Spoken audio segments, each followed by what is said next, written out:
Okay guys, so now that we were able to project these projections, right? What we'll do is we will now input it into our income statement so we can project going forward. So basically we have our income statement here. Okay, let's use 2017 over here as like historical data. Okay, so the first thing we want to do is project. If we didn't do any interventions, how much would our revenues grow? And what I'd like to point out is that basically we did vertical analysis here. So you'll see everything is a fraction of total revenues. Okay, so your cost of sales is 40%. Employees will say be 10% of your total revenue. Other expenses is 35%. Okay, tax is actually just 30% here. So it's times 0.3 over here. Okay, so that's basically how I computed this. I got revenues of 50,000. My cost of sales was equal to 40%. My employees equal to 10%. Other expenses 35% of revenues, and so on and so forth. And then projecting forward, you can make it grow at like however fast your industry is growing. So I can assume that my industry is growing at 5% a year. Okay, so that's what I'm going to project with. And since everything is linked to revenues, okay, we just project going forward. Okay, so yeah, that's how we do it. Now when we're doing, so now that we have, okay, without intervention, this is what we're going to come up with. Okay, and we're going to have 6 million by the year 2022. Now we want to know, with our intervention, how much are we going to earn? So we're just going to copy 2017 first. And for 2018, what we're going to do is we're going to add our projected no intervention revenue plus our projected revenue here. Okay, so this 2018, we're expecting to earn revenues of 20 million. So we add that. With our expansion plan, okay, our 50 million is going to grow to 73 million in year 1. And by 2022, it's going to grow to 94 million. And to see if that makes sense, if our math is right, here it's 63 million, adding 30 million revenue, we do come up with about 90 million. Our cost of sales, so what we'll do is this 21 million plus this 8 million, so it becomes 29 million total cost of sales. For our gross profit, you know, we just have to copy paste this because our gross profit is just the difference between our revenues and our cost of sales. Okay. For employees, we'll assume that our employees stay the same, even if we increase our operations, our employees stay the same, or whatever employees we add, it's going to be taken up by total operating expenses.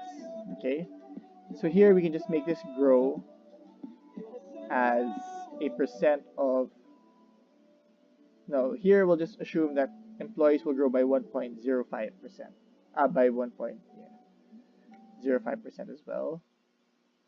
Okay, and then other expenses will be equal to other expenses here plus we just have to link employees to here. Okay, so that's what we'll link employees to. It's about the same thing, but you know, we're doing it right. So other expenses will be equal to other expenses over here, so this 18 million over here plus the additional operating expense over here that we're going to incur. Okay, so instead of now 23, it's going to become 28 million because our operating expenses are equivalent to about, did I add the right thing? Operating expense, 18 million is going to become, 28 million.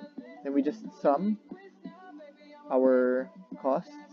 So our total expenses is equal to employee plus other expenses, employee plus other expenses, so on and so forth. Our EBT is equal to our gross profit less our total expenses. Okay, so gross profit less total expenses. Tax is always at 30%. Okay. And so now our net income is equal to our earnings before tax less tax. Earnings before tax less tax. So we find here that our 6 million now becomes about 11 million. somewhat consistent. There's maybe some discrepancy because of the adding or because of the tax. Probably because of the tax. So that's how it comes out. Okay? I know the 6 million's added here. So the earnings before tax. So 9 million, it was 9 million here, earnings before tax, and now it's 15 million. That's plus 6 million. And when you tax it, it comes out to about 11 million. So that's basically how you do projections for that's how you do the projections for the financial state for the income statement. Okay. One thing I'd like to add is to show also how to do like net present value, because that's the important part. For defending how much whether or not our project really is profitable. Like, yeah, you can increase revenues, but if your net present value is still negative, that means that overall you've lost, because the costs for building up your expansion are not seen in your income statement.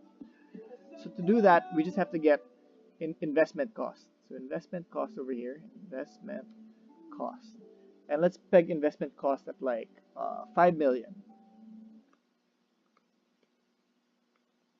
So okay, so my investment costs me. So to expand, it's going to cost me 5 million. And what I would just want to do is just go equals net present value, and then so we have the three inputs.